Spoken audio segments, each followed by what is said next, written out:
Dozens turned out last night to discuss several newly proposed housing ordinances in Jamestown meant to combat the growing source of blight. Our Bronson Rasmussen joins us live in the newsroom today with more. Bronson?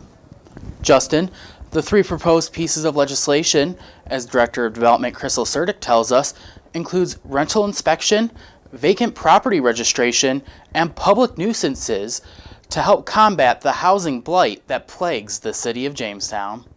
We're proposing 3 ordinances, an update to our current nuisance ordinance, a vacant property ordinance, which would establish a registry for vacant properties in the city, and then a rental inspection ordinance.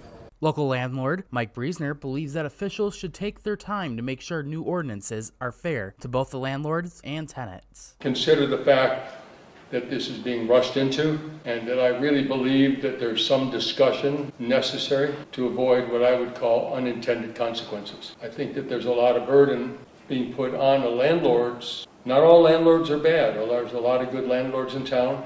There's a lot of individual homeowners that rent a single unit or 2 units in the same house they're in. Other problems at hand include the ability to contact landlords and tenants in emergency situations, tenant accountability, and the manpower needed to make sure housing is kept up to official standards.